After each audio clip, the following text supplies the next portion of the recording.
हाय नमस्कार लोगोफोर नोंथांमोन बयखौबो भिउ ब्लग इउटिउब चेनेलाव बरायनाय जाबाय। बे समाव आं नोंथांमोननि थाखाय गोदान भिडिअ लाना फैबाय। स' नोंथांमोना बे भिडिअखौ जागायनिफ्राय जोबजासिम नायलांदो जाहाथे बे भिडिअनि गासैबो लेटेस्ट आपडेटनि मोनसेबो मिस जाया। आरो जाय बिथांमोना बे भिडिअखौ गोदान नायदों एबा चेनेलाव गोदान नोंथांमोना चेनेलखौ साबस्क्राइब खालामनानै ला जाहाथे जेब्लानो आङो बेवहाय गोदानै भिडिअ आपल'ड खालामो अब्लानो बयनिख्रुइ गिबिसिन नोंथांमोना इमेलनि गेजेरजों खबर मोननानै भिडिअखौ नायनो हायो आरो गासैबो लेटेस्ट आपडेटखौ लानो हायो। आरो लोगोसे नोंथांमोना बे भिडिअखौ नोंथांमोननि ससियेल मिडिया जेरै फेसबुक ग्रुप एबा वाट्सएप ग्रुपआव बेखौ शेयार खालामनानै हो जाहाथे बै मोनथियै सुबुंफ्राबो बे भिडिअखौ नायनायनि उनाव गासैबो लेटेस्ट आपडेटखौ लानो हायो।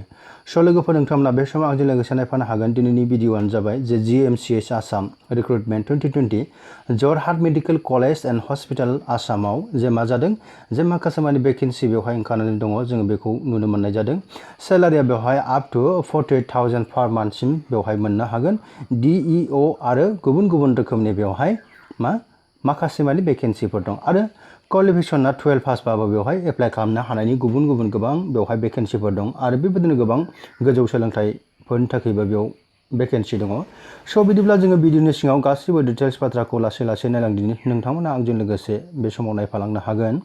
जे जोङो बेवहाय नायोब्ला नुनो मोनबाय जे गोसो गुदुं सुबुंफोरनिफ्राय जे बेवहाय एप्लिकेसन इनभाइटेसन खालामनाय जादों जे जरहाट मेडिकेल कलेज एन्ड हस्पिटालनिफ्राय बेवहाय मायाव बेसेबां पस्ट दं आरो बेवहाय दिनै एप्लिकेसन इनभाइट खालामनाय जादों। बेवहाय नोंथांमोना नायोब्ला नुनो मोनदों जे बेवहाय नाम्बार 1 लोगोफोर नाम्बार 1आव नायोब्ला जों नुनो मोनदों रिसार्च साइन्टिस्ट 2 होननानै बुंदों। नम्बर अफ पस्टआ बेवहाय सासेनि थाखाय दङ आरो एजआ बेवहाय 40 इयार्ससिम जाय सुबुङा बेखौ एप्लाइ खालामनो हायो आरो बेवहाय मान्थलि रिमिउनारेसन मोननो हागोन जे 50,900सिम जोङो मोननो हागोन।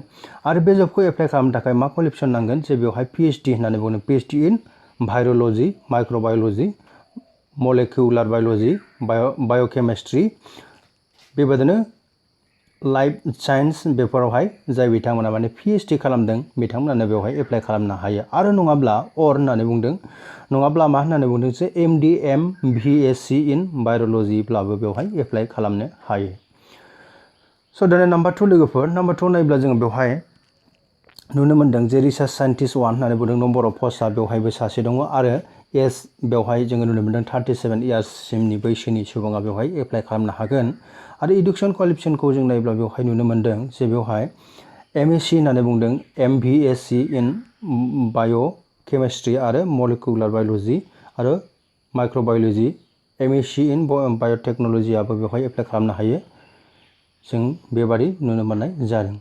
दानि नाम्बार 3 लोगोफोर नाम्बार 3आव जोङो नायोब्ला नुनो मोनदों जे बेवहाय लेबरेटरि टेकनिशियान होननानै बुंदों। लेबरेटरि टेकनिशियानाव नम्बर अफ पस्टआ सानैनि थाखाय दङ आरो बे जबखौ एप्लाइ खालामनायनि बैसो सिमायानो जाबाय जे 37 इयार्स 37 बोसोर बैसोनि सुबुङा बेखौ एप्लाइ खालामनो हायो। आरो बेवहाय मान्थलि रिमिउनारेसनखौ नायोब्ला जों नुनो मोनदों जे बेवहाय 18,360 रुपिस जोङो नुनो मोननाय जादों। दानि इडुकेसन क्वालिफिकेसन बिदों बेवहाय 12 पासबानो बेवहाय जोङो एप्लाइ खालामनो हायो। जिखुनु जा बिथिंनिफ्राय जोङो बेवहाय 12 पास खालामनांगोन। साइन्सआव जोङो 12 पास खालामोब्ला बेखौ एप्लाइ खालामनो हागोन। आरो लोगोसे बेयाव बिदों जे बोसोरनैनि थाखाय जे जाय बिथांमोनाव माने एक्सपिरियेन्स दं गभर्नमेन्ट एबा गभर्नमेन्ट बेबायदिनो प्रजेक्टफ्राव एबा गुबुन गुबुन बिथिङाव बिथांमोननि थाखाय बेवहाय माखासे प्रिफारेन्स मोनगोननि बाथ्राखौबो जोङो बेयाव नुनो मोननाय जादों। दानि नाम्बार 4 लोगोफोर नाम्बार 4आव नोंथांमोना नायोब्ला नुनो मोनदों जे बेवहाय डाटा एन्ट्रि अपारेटर होननानै बुंदों ग्रेड ए नि थाखाय data entry operator grade A number of पस्टआबो बेवहाय सासेनि थाखाय दङ आरो बे जबखौ एप्लाइ खालामनो हानायनि बैसोनि सिमा जे 37 इयार्स होननानै बुंदों। जोङो बेवहाय नुनो मोनदों डेट अफ इन्टारभिउनि सिमनि गेजेराव जे 37 इयार्स बैसोनि बांसिन जानो मोननाय नङा आरो बे जबखौ जुदि सेलेक्सन जायोब्ला बेवहाय रिमिउनारेसन मोनगोन जे 16,179 रुपिस। आरो क्वालिफिकेसनखौ जोङो नायोब्ला नुनो मोनदों जे बेवहाय 12 पासबानो बेवहाय एप्लाइ खालामनो हायो। ओमफ्राय लोगोसे बेवहाय थाफानांगोन बायदि बायदि माने कम्पिउटार नलेजफोर बेवहाय थाफायोब्ला मोजां बेवहाय प्रिफारेन्स मोननो हागोन जोङो बेखौ मोनथिनो मोननाय जादों। स' लोगोफोर दानिया बेखौ जोङो माबोरै एप्लाइ खालामनो होननानै बुङोब्ला जोङो बेखौ अनलाइन होननानै बुंनो हायो। मानोना जोङो इमेल एड्रेसनि गेजेरजों जोङो बेखौ एप्लाइ खालामनांगोन। जे जाय बिथांमोना बे जबखौ जे नोंथांमोननि क्वालिफिकेसनजों गोरोबनाय मोनबाय नोंथांमोना जुदि एप्लाइ खालामनांगौब्ला नैबे इमेल एड्रेसाव नोंथांमोना गावनि गासैबो टेस्टिमनियेलफोरखौ बेवहाय मा खालामनांगोन जे दैथायहरनांगोन। बेनो जाबाय recruitment MRU2020@gmail.com आव जोङो जोंनि गासैबो टेस्टिमनियेलफोरखौ जोङो मा खालामनांगोन जे दैथायहरनांगोन।